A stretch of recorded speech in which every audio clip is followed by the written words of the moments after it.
আজকে আমরা এখন আসছি শোলকুপা বাজার ধানের হাটায়। এই বাজার প্রত্যেক শনিবার এবং মঙ্গলবার হয়ে থাকে। যে যেখান থেকে ভিডিওটা দেখছেন ইউটিউব চ্যানেলটা সাবস্ক্রাইব করে পাশেই থাকবেন পরবর্তী বাজারের আপডেট পেতে হলে। আজকে বাজারে ধানের সংখ্যা কম, ধান কম, এই জায়গা ভরপুর থাকে। আজকে ধানই নেই বাজারে, দাম বৃদ্ধি পাইছে, ধানের দাম বৃদ্ধি আরও পাইছে ধানের সংকটের কারণে। দেখি যে কয়টা আছে দাম দর শুনে জানাচ্ছি যে কত কি বলে বাজার দর। আজকে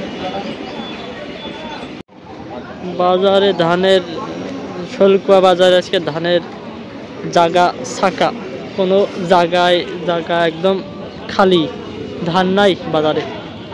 তাও দেখি কয়েকটা আছে দাম দর কেমন বলে। এটা কি ধান? কি ধান এটা? খুললে আমি ধান মারার সময় ধান তো আমরা আলাদা করে নাই নিয়ে সব মেলার সময় আউরি ঘুরেছিলাম, বেসলাম বস্তায় ছিলাম। দাম কত বলেছে এটা? দাম কত? 10 টাকা করছে। 1510 টাকা। ধানের নামটা জানে না আর কি।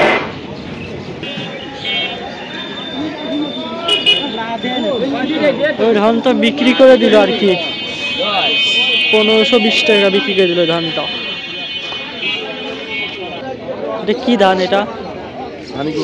দাম কত বলছে এটার? 25 টাকা কর। 1520-25। আজকে বাজারে ধানের সংকট আর কি, ধান কম, এই জন্য আর কি দামও কম ধানের। আজকে বাজারে ধানের দাম সর্বোচ্চ 1530 টাকা পর্যন্ত সর্বোচ্চ গেছে ধানের দাম। আর নিচেই যেগুলো মোটা ধান ওইগুলো গেছে 1390, 1400 টাকা, 1410 টাকা এরকম সর্বোচ্চ গেছে আজকে মোটা ধান ও চিকন ধানের বাজার দর।